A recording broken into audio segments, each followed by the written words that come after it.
मैं डॉक्टर गिरिराज सिंह पुनः सभी छात्रों का ऑनलाइन व्हाट्सएप वर्चुअल क्लासेस में स्वागत करता हूं। आज इस वीडियो के माध्यम से नाभिक की खोज का वर्णन करेंगे, किस प्रकार से नाभिक की खोज हुई है। आइए देखते हैं। नाभिक की खोज। नाभिक की खोज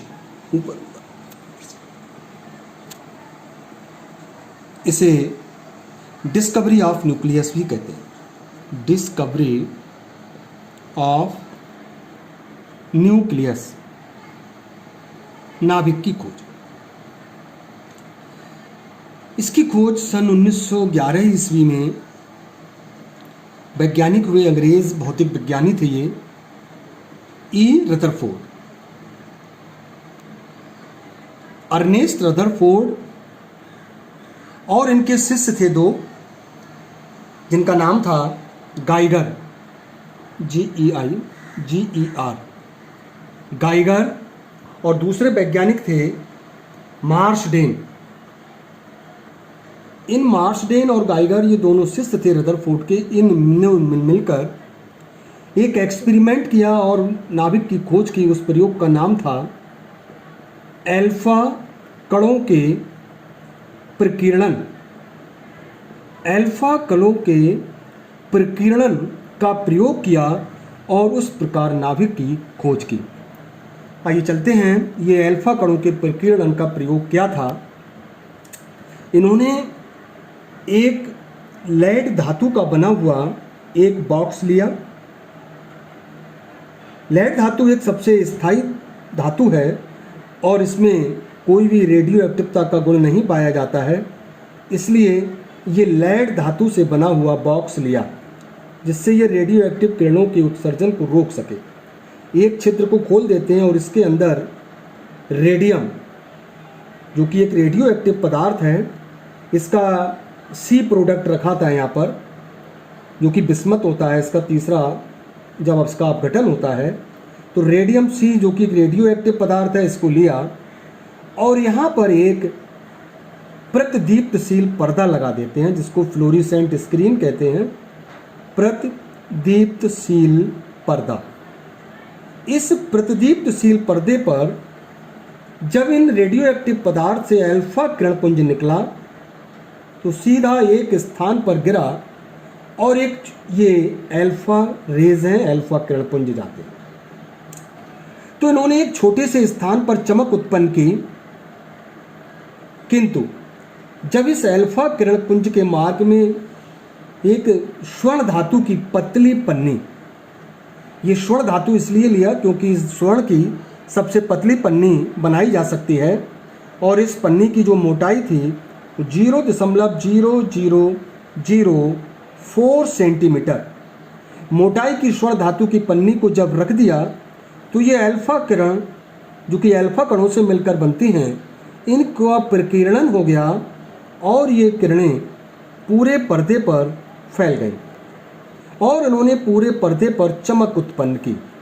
ये हैं स्कैटर्ड, प्रकीर्णित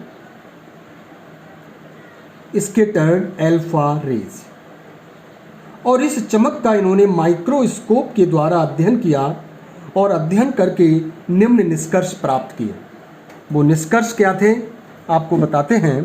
पहला इन्होंने देखा कि इस तरीके से देखा कि जो अधिकांश अल्फा कण थे,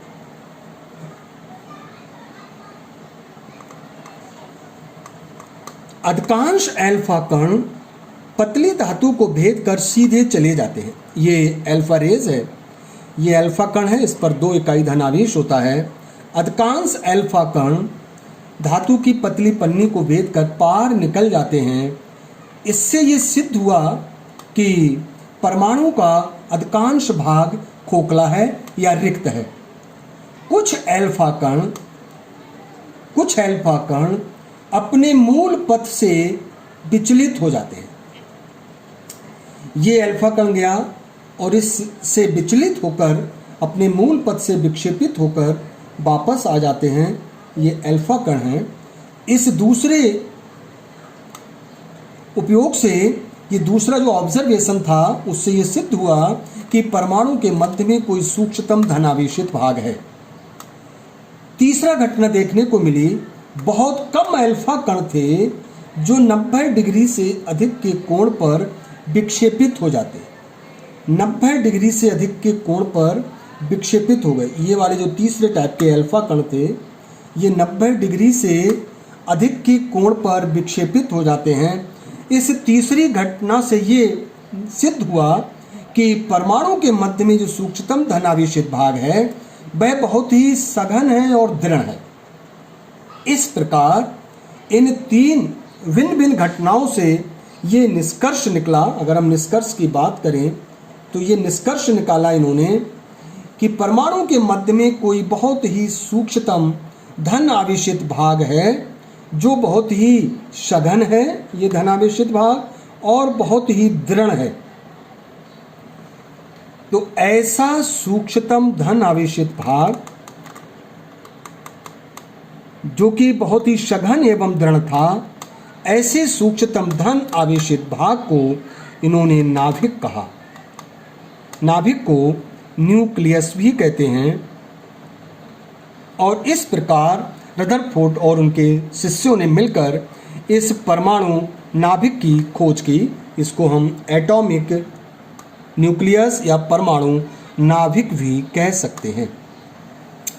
परमाणु नाभिक की अगर हम परमाणु नाभिक की अगर बात करें तो ये नाभिक इस परमाणु की त्रिज्या परमाणु की तुलना में बहुत छोटा होता है।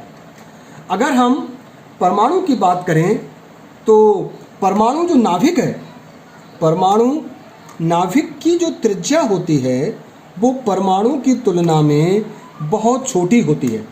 परमाणु नाभिक की त्रिज्या 10 की पावर -13 से 10 की पावर -12 सेंटीमीटर कोटि की होती है, जबकि परमाणु की त्रिज्या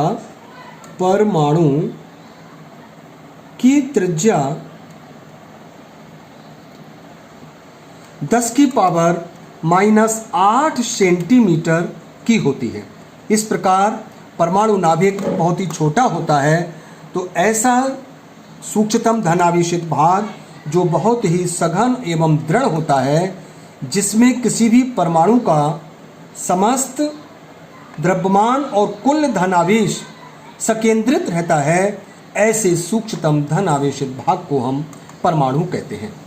इस प्रकार ये परमाणु की खोज हुई और इस परमाणु में जो किसी भी परमाणु का जो समस्त द्रव्यमान है, समस्त द्रव्यमान इसी परमाणु के अंदर रहता है और कुल धनावेश, ये दोनों चीज़ें इसके अंदर पाई जाती हैं। इस प्रकार परमाणु की खोज हुई। अब इस अगर परमाणु नाभिक की संगठन की बात करें, नाभिक का संगठन, नाभिक का संगठन, संगठन मीन्स कंपोजिशन, कि परमाणु नाभिक किन किन मूल कणों से मिलकर बना होता है, इसका कंपोजिशन क्या है।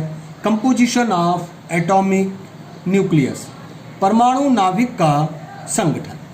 तो ये देखा गया कि परमाणु नाभिक जो नाभिक है ये दो मूल स्थायी कणों से मिलकर बनता है, न्यूट्रॉन और प्रोटॉन, और इसके बाहर का जो खाली क्षेत्र था उसमें तीसरा मूल कण होता है इलेक्ट्रॉन, जो कि निरंतर तीव्र वेग से गति करते रहते हैं।